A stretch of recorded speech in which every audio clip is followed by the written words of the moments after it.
To the surprise of absolutely no one, Velma becomes the worst rated animated show on IMDb ever. Ever. The Scooby Doo prequel is also the third worst rated show in the platform's history. But there you go. It's like one thing. Remember how we said all this woke stuff is just getting like rejected? Now it's just getting rejected. I've spoken about it before with the Hays Code. I'll save it for the end. Sorry, I'll save it for the end. I'll read the article and then save it for the end. Scooby-Doo spin-off series Velma has become the worst-rated animated show in history on IMDb. Created by Charlie Grande, the series puts an adult spin on the character of Velma Dinkley, voiced by Mindy Kaling. Other cast members include Glenn Howerton as Fred Jones, Sam Richardson as Norval Rogers, and Constance Wu as Daphne Blake. While the series aims for the style of fellow HBO Max series Harley Quinn, the show has been met with mixed reviews. That's a touch of an understatement there. From critics on Metacritic, the show holds a 59 rating, while reactions online have been largely negative. On IMDb, where users can rate the show between 1 and 10, Velma has earned an average score of 1.3 after over 50,000 votes. As a result, Velma has become the worst animated series and the third worst rated show on the platform. The worst rated show is The Pogmentary, a documentary about footballer Paul Pogba, followed by a Turkish musical drama titled İşte Benim Masalim. I mean, things that nobody's fucking heard of. In an interview with Variety, Kaling explained the reason behind changing the races of the characters which become part of Mystery Inc. In the show, Velma is South Asian, Daphne is East Asian, and Norval, who becomes Shaggy, is black. And there's also no Scooby-Doo in it at all. Or Scrappy. Right, the original Scooby-Doo, which we're such a fan of, you're not. You're not. Is also really rooted in another era and reflective of the cultural landscape of the 60s and the 70s and what people traditionally put on TV. Kaling said, it just felt like if we can have the characters be anything, why not do something new? And I agree with you. Why not do something new and create your own fucking IP and stop stealing other people's IPs, race swapping the characters, and then writing a god awful story and having the characters act absolutely nothing like what they're supposed to act. Right, and it's just, see if you've seen the show, right, again, I'll save it for the fucking end. Grandy added, it started with Mindy saying, I'm voicing Velma, what makes most sense, what Mindy was attracted to in the character, and what I loved was that the smartest of the gang that solved the mysteries got no credit. Going from that, why not just expand the diversity of the cast? For absolutely no reason than just expanding the diversity of the cast.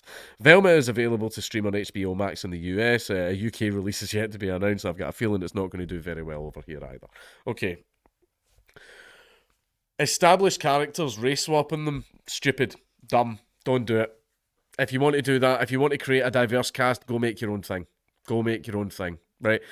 To come up with your own ideas and stop saying, oh, this thing that people love, yeah, we're going to take it and we're going to shit all over it, which has just been the case. Hollywood, HBO, fucking all the television agencies, they've all been doing it over the past few years. And it's, again, the Hays Code effect. I've spoken about this, and not a lot of people have seen the Hays Code video, which you should, because it's a fucking great video. Everything I put out is fucking great. You should watch it. The Hays Code was old rules of Hollywood that had things like no mixed race relationships, no homosexuality to be shown on the screen. The bad guy must always get his comeuppance at the end of the movie. Criminal behaviour is not allowed to be shown in a positive light, so no anti-heroes or anything like that. You know, no vigilantes. These were all things that were not allowed. They were completely banned by the Hays Code. You were not allowed to like glamorize negative things, and the reason for it is the Hays Code was not created by William Hayes, but it was enforced by him. And the Hays Code originally was written by the church. It was Christian values being pushed into TV and movies because they were worried that, you know, nowadays, in the 90s, it was this video games and rap music and all that stuff. But back in those days, it was film and TV. They were worried that it was going to corrupt the kids and all that type of stuff. So to prevent a cultural shift, the Hays Code was established roughly about the 30s and 40s, which did have some good films, but not a lot of great films. And what ended up happening was because people were sick of watching TV and movies and having their lives dictated to them, this is how you should be, this is the way things should be, why are you not like this? Haha, here's a caricature of the type of person you are on the screen, you know, like the Velma, like this fucking show did with Fred. Ha ha ha, spoiled rich white man, ha ha ha ha, like that type of stuff. people just tuned out. People tuned out, and people started watching foreign movies instead. And Hollywood and the free market of movies was getting demolished. Hollywood was getting destroyed, absolutely outperformed in the market by all of these foreign agencies the foreign movie production companies that didn't have to abide by the Hays Code. Then what happened is when you start to get into the 60s and 70s and 80s, places just started outright ignoring the Hays Code. And movie producers, instead of being so solidly enforcing it, they were allowing it to happen because it turned out when you ignored the Hays Code, it made fucking great movies. That's why in the 60s and 70s, you've got all your things like The Godfather and all that starting to come out. That's why Some Like It Hot, which on purpose disobeyed the Hays Code. It went out of its way to disobey the Hays Code, ended up becoming a huge classic, especially with one of the few movies that Marilyn Monroe was actually in. And it ended up, all the movies that disobeyed the Hays Code, they ended up becoming massive classics. They ended, I remember like the heyday of like the 70s and 80s, all the great movies. You had your Star Wars, you had Aliens, you had The Godfather, you had Rocky, you had all these just amazing fucking films coming out. Under the Hays Code, those would not have been allowed. Right? And that's why everyone remembers all these movies. That's why you still get references being made to this day about these movies, because there was just this explosion of amazing fucking cinema that everyone loves and remembers. Right? See, if you ask the average person on the street, like, even if it's a fucking Zoomer, what's your favourite movie? They're probably going to name something from like the 70s and 80s. Most likely, you know, if they're not one of those stupid Marvel fanboys. Right? They're most likely going to name something for then. So, and also the thing that the societal shift that the Hays Code was supposed to stop. Yeah, the 60s. What happened to young people in the 60s and 70s again? Remind me. They were all doing drugs and fucking each other. And some of them were murdering the celebrities as well because they were phonies and all this type of stuff, right? That's just something that happened. So the thing that the Hays Code was designed to basically prevent, because everyone started tuning out of the media, it actually happened faster.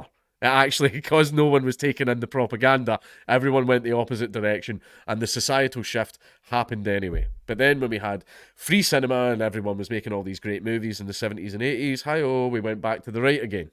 Now, unfortunately, we went to the left again. Now, this time, the left has its own Hays Code.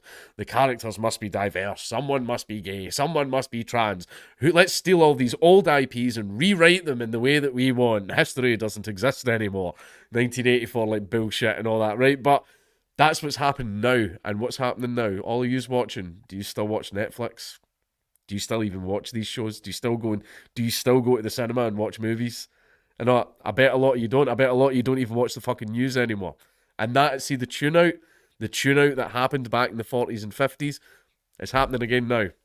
It's happening again now. Except this time, it's the left wings. I don't want to call it the woke code because that's cringe, but you know what I mean. And that's what's happening. You're getting these things and they are bombing. They are absolutely bombing. And companies are starting to realise that. People are making attempts. They're going, okay, let's give the little wokies one more chance. We've already given them 30 chances this year. Maybe this time they'll make a good fucking show and all that. And then they just bomb it. And it's just a complete fucking waste of money and attracts absolutely no new revenue.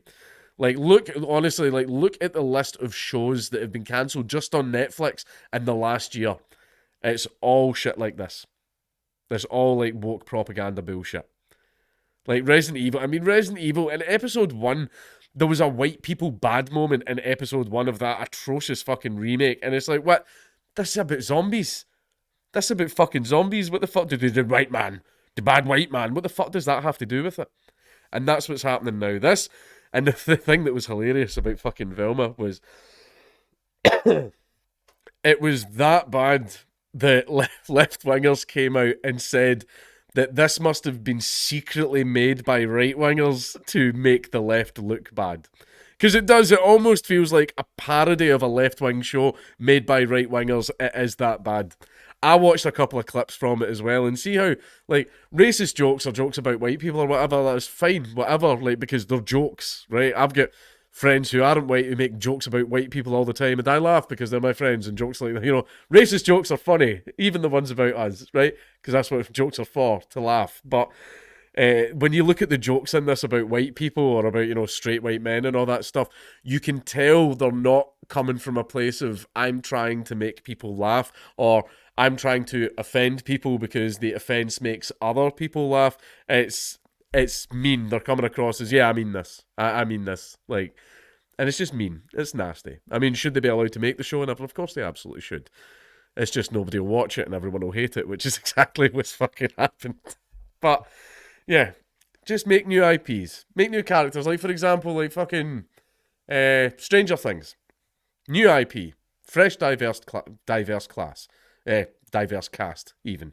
And you even now see whenever, like, the gay shit gets shoehorned into stuff, that's when I'm like, oh, fuck off, this is dumb and everything, and it gets shoehorned in. There was that character, I forget the names, right? I did enjoy Stranger Things, but I forget the names. That wee boy with the bowl cut who thinks he might be gay. Now, all the cast of Stranger Things, you know, at the time, in Stranger Things, they're at the coming of age where some people kind of realise they like penis or they like vagina. So see that being in the story? Yeah, okay, he's at the age for it. These are the type of thoughts that go through a young man's head now and again. I mean, not me. I don't like penis. Unless it's a woman's penis. Joke. But like, why don't you just do that? You made a new IP with a new diverse cast and it had a little bit of the gay in there and all that type of stuff that you're looking for. And Stranger Things fucking slammed. It fucking slammed. There's merch every fucking where. There are fan fictions, there are super fans, there's all of that stuff. And I watched it and I enjoyed Stranger Things. Not the greatest thing that's ever been made, but I enjoyed it. I liked it. Why can't you just do that? Because that turns out is a lot more successful. Come up with a fresh idea. Come up with it. I'm also kind of happy that Stranger Things brought Dungeons and Dragons into the mainstream a lot more. Thank you for that. I do appreciate that. It's always nice having more people to play with. But again, why don't you just do that? Create a fresh IP, because see, your project is going to be dead on arrival already if you take, here is an established character that everyone knows what they look like and knows what they act like, and that's why they like the character. So we are going to take the character, change them into a different person and make them act completely differently, and then call the fans racist when they don't like it. That makes no sense whatsoever, right? That's like me walking up to a man and punching him in the fucking face and then getting angry at him because he get mad at me. It makes no fucking sense, and companies are starting to realise that. And society is starting to realise that, because I don't know if you've noticed, a lot of people get blackpilled on this, but I mean, a lot of the Zoomers are a bit conservative. Have you noticed this? I've noticed this. I'm just saying, stop making fucking stupid shows like this.